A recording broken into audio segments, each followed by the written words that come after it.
ನಮಸ್ಕಾರ ಸ್ನೇಹಿತರೆ, ಬ್ಯಾಂಕಿಂಗ್ ಕ್ಷೇತ್ರದಲ್ಲಿ ವೃತ್ತಿ ಜೀವನವನ್ನು ರೂಪಿಸಿಕೊಳ್ಳಲು ಆಸಕ್ತಿ ಇರುವವರಿಗೆ ಇಲ್ಲೊಂದು ಸುವರ್ಣ ಅವಕಾಶ ಇದೆ. ಭಾರತೀಯ ಸ್ಟೇಟ್ ಬ್ಯಾಂಕ್ ಈಗ ಸರ್ಕಲ್ ಬೇಸ್ಡ್ ಆಫೀಸರ್ ಅಥವಾ CBO ಹುದ್ದೆಗಳ ಭರ್ತಿಗೆ ಬೃಹತ್ ಅಧಿಸೂಚನೆಯನ್ನು ಹೊರಡಿಸಿದೆ. ಇವತ್ತಿನ ವಿಡಿಯೋದಲ್ಲಿ ನಾವು ಈ ಹುದ್ದೆಗೆ ಬೇಕಾಗಿರುವಂಥ ಅರ್ಹತೆಗಳೇನು, ವೇತನ ಶ್ರೇಣಿ ಎಷ್ಟಿದೆ ಮತ್ತು ಅರ್ಜಿ ಸಲ್ಲಿಸೋದು ಹೇಗೆ ಅನ್ನುವ ಸಂಪೂರ್ಣ ಮಾಹಿತಿಯನ್ನು ನಾನು ಇವತ್ತಿನ ವಿಡಿಯೋದಲ್ಲಿ ನಿಮಗೆ ಕೊಡ್ತಾ ಹೋಗ್ತೀನಿ. ವಿಡಿಯೋನ ಕೊನೆ ತನಕ ನೋಡಿ. ಹಾಗೂ ನೀವು ನಮ್ಮ ಚಾನಲನ್ನು ಸಬ್ಸ್ಕ್ರೈಬ್ ಮಾಡ್ಕೊಳ್ದೇ ಇದ್ದರೆ ಈಗಲೇ ಸಬ್ಸ್ಕ್ರೈಬ್ ಮಾಡಿಕೊಂಡು ಪ್ರತಿಯೊಂದು ಉದ್ಯೋಗದ ಮಾಹಿತಿಯನ್ನು ಪಡೆದುಕೊಳ್ಳಿ. ಹುದ್ದೆಯ ಮಾಹಿತಿ ಮತ್ತು ಖಾಲಿ ಇರುವ ಸ್ಥಾನಗಳು.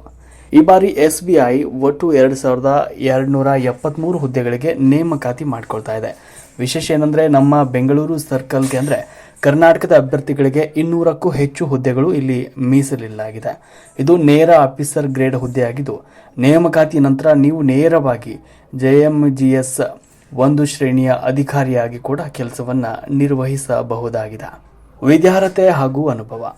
ಈ ಹುದ್ದೆಗೆ ಯಾರು ಅರ್ಜಿ ಸಲ್ಲಿಸಬಹುದು ಅಂದರೆ, ಮೊದಲನೇದಾಗಿ ನೀವು ಯಾವುದೇ ಮಾನ್ಯತೆ ಪಡೆದ ವಿಶ್ವವಿದ್ಯಾಲಯದಿಂದ ಪದವಿಯನ್ನು ಮುಗಿಸಿರಬೇಕಾಗುತ್ತೆ.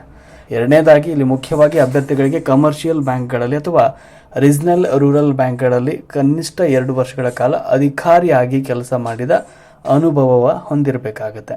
ಇನ್ನು ಮೂರನೇದಾಗಿ ಕರ್ನಾಟಕದಲ್ಲಿ ಕೆಲಸ ಮಾಡಲು ಬಯಸುವವರಿಗೆ ಕನ್ನಡ ಭಾಷೆಯ ಓದಲು ಬರೆಯಲು ಮತ್ತು ಮಾತನಾಡಲು ತಿಳಿದಿರಬೇಕಾಗುತ್ತೆ. ಇನ್ನು ವಯೋಮಿತಿ ಮತ್ತು ವೇತನ ಶ್ರೇಣಿಯನ್ನು ನೋಡ್ಕೊಳ್ಳೋಣ. ವಯಸ್ಸಿನ ಮಿತಿ ನೋಡೋದಾದ್ರಲ್ಲಿ ಅಭ್ಯರ್ಥಿಗಳಿಗೆ ಕನಿಷ್ಠ 21 ವರ್ಷ ಮತ್ತು ಗರಿಷ್ಠವಾಗಿ 30 ವರ್ಷ ಇರಬೇಕು. ಸರ್ಕಾರದ ನಿಯಮಗಳಂತೆ SC STಗೆ 5 ವರ್ಷ ಮತ್ತು OBCಗೆ 3 ವರ್ಷಗಳ ರಿಯಾಯಿತಿ ಕೂಡ ಇದೆ. ಇನ್ನು ಸಂಬಳದ ವಿಚಾರಕ್ಕೆ ಬಂದರೆ ಆರಂಭಿಕ ಮೂಲ ವೇತನವೇ ಇಲ್ಲಿ 48,480 ರೂಪಾಯಿ ಇದ್ದು, ಭತ್ಯೆಗಳನ್ನೆಲ್ಲ ಸೇರಿಸಿದರೆ ನಿಮಗೆ ತಿಂಗಳಿಗೆ ಸರಿಸುಮಾರು 80,000ವರೆಗೂ ವೇತನ ಇಲ್ಲಿ ನೀಡಲಾಗುತ್ತೆ. ಇನ್ನು ಆಯ್ಕೆ ಪ್ರಕ್ರಿಯೆ ಮತ್ತು ಪರೀಕ್ಷೆ ವಿಧಾನ ಯಾವ ರೀತಿ ಇರುತ್ತೆ ಅಂದರೆ, ಆಯ್ಕೆ ಪ್ರಕ್ರಿಯೆ 3 ಹಂತಗಳಲ್ಲಿ ನಡೆಯುತ್ತೆ. ಆನ್ಲೈನ್ ಪರೀಕ್ಷೆ ಇರುತ್ತೆ. ಇದರಲ್ಲಿ ಅಬ್ಜೆಕ್ಟಿವ್ ಮತ್ತು ಡಿಸ್ಕ್ರಿಪ್ಟಿವ್ ಪರೀಕ್ಷೆಗಳು ನಡೆಯುತ್ತವೆ.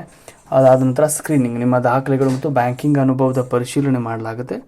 ಕೊನೆಯಲ್ಲಿ ಅಂತಿಮವಾಗಿ ಸಂದರ್ಶನದ ಮೂಲಕ ಅಭ್ಯರ್ಥಿಗಳನ್ನು ಆಯ್ಕೆ ಮಾಡಲಾಗುತ್ತೆ. ಪರೀಕ್ಷೆ ಇಂಗ್ಲಿಷ್ ಭಾಷೆ, ಬ್ಯಾಂಕಿಂಗ್ ಜ್ಞಾನ ಮತ್ತು ಸಾಮಾನ್ಯ ಜ್ಞಾನವನ್ನು ಒಳಗೊಂಡಿರುತ್ತೆ. ಇನ್ನು ಅರ್ಜಿ ಶುಲ್ಕ ಹಾಗೂ ಪ್ರಮುಖ ದಿನಾಂಕಗಳನ್ನು ನೋಡೋದಾದರೆ, ಜನರಲ್, OBC ಮತ್ತು EWS ಅಭ್ಯರ್ಥಿಗಳಿಗೆ ಇಲ್ಲಿ 750 ರೂಪಾಯಿ ಅರ್ಜಿ ಶುಲ್ಕವಿದೆ. SC ST ಮತ್ತು ಅಂಗವಿಕಲ ಅಭ್ಯರ್ಥಿಗಳಿಗೆ ಇಲ್ಲಿ ಯಾವುದೇ ಶುಲ್ಕವಿಲ್ಲ. ಇಲ್ಲಿ ನೆನಪಿರಬೇಕು, ನಿಮಗೆ ಅರ್ಜಿ ಸಲ್ಲಿಸಲು ಕೊನೆಯ ದಿನಾಂಕ ಫೆಬ್ರವರಿ 25, 2026. ಕೂಡಲೇ ನೀವು SBI ಅಧಿಕೃತ ವೆಬ್ಸೈಟ್ಗೆ ಭೇಟಿ ನೀಡಿ ಅರ್ಜಿಯನ್ನು ಸಲ್ಲಿಸಬಹುದು. ಇದು SBIನ CBO ನೇಮಕಾತಿಯ ಸಂಪೂರ್ಣ ಮಾಹಿತಿ. ನಿಮಗೆ ಈ ವಿಡಿಯೋ ಇಷ್ಟ ಆದರೆ ಲೈಕ್ ಮಾಡಿ ಮತ್ತು ನಿಮ್ಮ ಬ್ಯಾಂಕಿಂಗ್ ಮಿತ್ರರೊಂದಿಗೆ ಈ ವಿಡಿಯೋನ ಶೇರ್ ಮಾಡಿಕೊಳ್ಳಿ. ಉದ್ಯೋಗಗಳ ಮಾಹಿತಿಯನ್ನು ಪಡೆದುಕೊಳ್ಳಲು ಈಗಲೇ ನಮ್ಮ ಚಾನಲ್ ಅನ್ನು ಸಬ್ಸ್ಕ್ರೈಬ್ ಮಾಡಿ ಹಾಗೂ ಪಕ್ಕದಲ್ಲಿರುವ ಬೆಲ್ ಐಕಾನ್ ಪ್ರೆಸ್ ಮಾಡಿ.